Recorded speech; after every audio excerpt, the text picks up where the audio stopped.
కాలం కలిసొచ్చింది. ఎమ్మెల్యేలయ్యారు. 5 ఏళ్ల పాటు పవర్ ఎంజాయ్ చేశారు.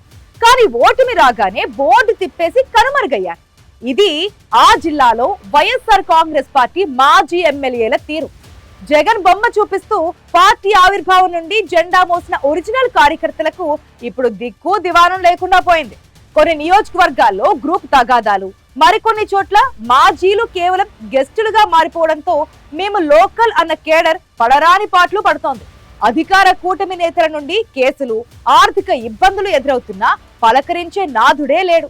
దీంతో విసిగిపోయిన వైసీపీ తమ్ముళ్ళు ఇప్పుడు రూటు మార్చేందుకు ముహూర్తం ఫిక్స్ చేసుకుంటున్నారట. జగన్ అంటే అభిమానమే కానీ బ్రతకాలంటే పక్క చూపులు తప్పవంటున్న నేతలు గుట్టేంటో ఈ లోకుట్టులో చూద్దాం.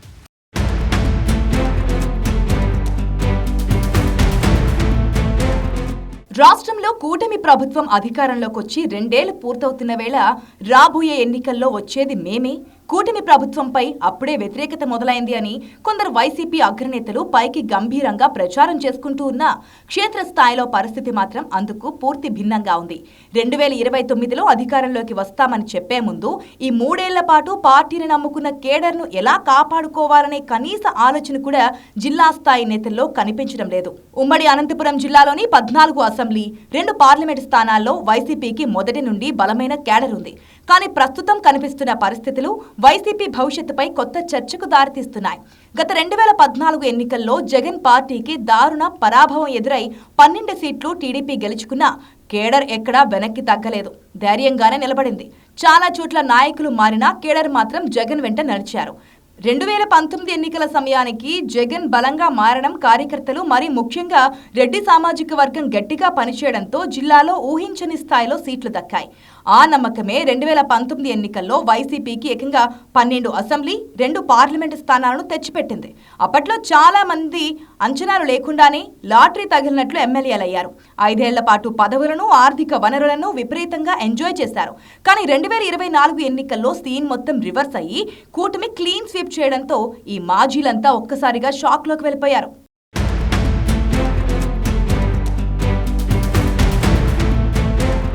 వైసీపీ అధినేత జగన్ మాత్రం ఈ ఓటమిని చాలా తొందరగా కోలుకున్నారు. 3 నెలలకే పార్టీని మరింత బలోపేతం చేసే విధంగా ప్రయత్నాలను మొదలుపెట్టారు. కానీ ఉమ్మడి జిల్లాలో మాత్రం ఆ పరిస్థితి కనిపించలేదు. ఒక 4-5 నియోజకవర్గాలు మినహాయిస్తే మిగిలిన చోట్ల ఎక్కడా మాజీలు అందుబాటులో లేకుండా పోయారు. దీంతో వైసీపీ కేడర్ పడుతున్న కష్టాలు అన్నీ ఇన్ని కావు. 2019 నుంచి 24 మధ్య కాలంలో జరిగిన పరిణామాలతో టీడీపీ నాయకులంతా వైసీపీ కేడర్పై చాలా ఆగ్రహంగా ఉన్నారు.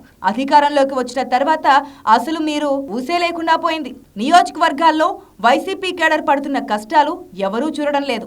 వరుసగా కేసులు, ఆర్థికంగా దెబ్బతినడం వంటి పరిణామాలతో కోలుకోలేకుండా పోతున్నారు. ఒకవైపు అధినేత జగన్ కొన్ని కార్యక్రమాలతో పార్టీ కేడర్లో జోష్ నింపుతుంటే నియోజకవర్గాల్లో నాయకులు మాత్రం అసలు తమకేమీ పట్టినట్లుగా వ్యవహరిస్తున్నారు. జిల్లాల్లోని కేవలం 4-5 నియోజకవర్గాలను మినహాయిస్తే మిగిలిన అన్ని చోట్ల మాజీ ఎమ్మెల్యేలు కేవలం చుట్టపు చూపుగా వచ్చి వెళ్లే గెస్ట్ లీడర్లుగా మారిపోయారు. గత 5 ఏళ్ల వైసీపీ పాలనలో తీవ్ర ఇబ్బందులు పడ్డ ప్రస్తుత కూటమి నేతలు ఇప్పుడు అధికారంలోకి రాగానే వైసీపీ కేడర్ను టార్గెట్ చేస్తున్నారు. వరుసగా కేసులు పెట్టడం, ఆర్థిక మూలాలను దెబ్బతీయడం వంటి పరిణామాలతో వైసీపీ కార్యకర్తలు కోలుకోలేకపోతున్నారు. అధికారంలో ఉన్నన్ని రోజులు ఆర్థికంగా విపరీతంగా స్థిరపడిన నాయకులు ఇప్పుడు కష్టకాలంలో తమ వెంట నడిచిన కార్యకర్తలకు కనీసం లీగల్ సపోర్ట్ ఇవ్వడానికి కూడా ముందుకు రావడం లేదు. మీకు ఏ కష్టం వచ్చింది, ఆర్థికంగా ఏమైనా ఇబ్బందులు ఉన్నాయా అని పలకరించే నాథుడే కరువయ్యాడు. అప్పుడప్పుడు ఏదైనా శుభకార్యాలకు, రిబ్బన్ కట్టింగ్లకు వచ్చి ముఖం చూపించి మళ్లీ మాయమైపోతున్నారు. దీంతో లీడర్లు లేని గ్రౌండ్లో కేడర్ ఒంటరి పోరాటం చేయలేక తీవ్ర నైరాశ్యంలో మునిగిపోయింది.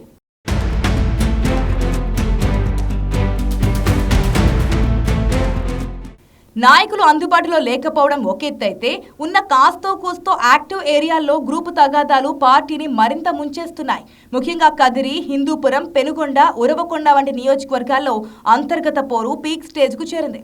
అక్కడ 4-5 నేతలు తామే రాబోయే ఎన్నికల్లో అభ్యర్థులమంటూ విడివిడిగా తిరుగుతున్నారు. ఒక నేత వద్దకు వెళ్తే ఇంకో నేతకు ఎక్కడ కోపం వస్తుందో అని కార్యకర్తలు భయపడుతున్నారు. ఇక మడకసిర, రాయదుర్గం వంటి ప్రాంతాల్లో అయితే అసలు వైసీపీ అనే పార్టీ ఉందా లేదా అన్నంతగా కేడర్ స్తబ్దుగా మారిపోయింది.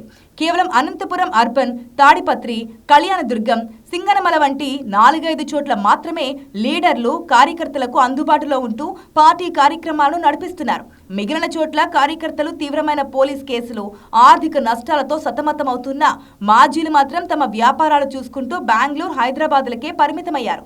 ఇప్పుడు కార్యకర్తల్లో మరో భయం కూడా పెరుగుతుందిట. ఇంకా 3 ఏళ్లు ఇలాగే కొనసాగితే రాజకీయంగా, ఆర్థికంగా పూర్తిగా దెబ్బతింటామేమో అన్న ఆందోళన వారిని వెంటాడుతోందిట. ముఖ్యంగా గత 5 ఏళ్ల వైసీపీ పాలనలో 90% కేడర్కు పెద్దగా ఆర్థిక ప్రయోజనాలు రాలేదన్న అభిప్రాయం కూడా బలంగా వినిపిస్తోంది.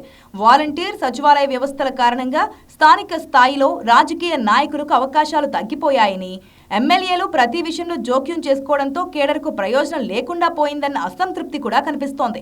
ఈ పరిస్థితుల్లోనే కొంతమంది కార్యకర్తలు ప్రత్యామ్నాయాలపై ఆలోచించడం మొదలుపెట్టారట. టీడీపీలోకి వెళ్దామా, బీజేపీ లేదా జనసేన వైపు చూస్తే బాగుంటుందా అన్న చర్చలు కూడా కొన్ని ప్రాంతాల్లో వినిపిస్తున్నాయట. ముఖ్యంగా అధికార పార్టీ ఎమ్మెల్యేలు బలంగా ఉన్న చోట, వైసీపీ నేతలు పూర్తిగా బలహీన పడిన చోట ఈ తరహా ప్రచారం ఎక్కువగా సాగుతోందని రాజకీయ వర్గాలు చెబుతున్నాయి.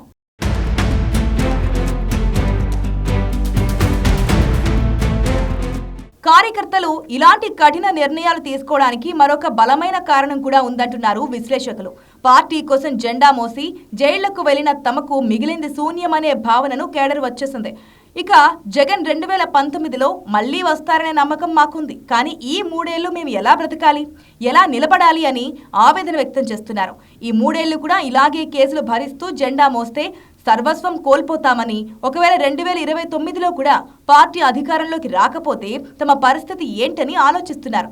అందుకే స్థానిక సంస్థల ఎన్నికలలోపే రూటు మార్చాలని కేడర్ పక్కా ప్లాన్ చేసుకుంటున్నట్లు తెలుస్తోంది. వైసీపీ అధినేత జగన్ ప్రభుత్వ పాలనపై నిరసన కార్యక్రమాలు లేదా విమర్శలు చేయడం వరకు బాగానే ఉన్నా పార్టీలో క్షేత్రస్థాయిలో ఉన్న పరిస్థితి గురించి మాత్రం గుర్తించలేకపోతున్నారనే అభిప్రాయం వినిపిస్తోంది. కేవలం జగన్ బొమ్మ చూసి పనిచేసే రోజులు తగ్గిపోతున్నాయి.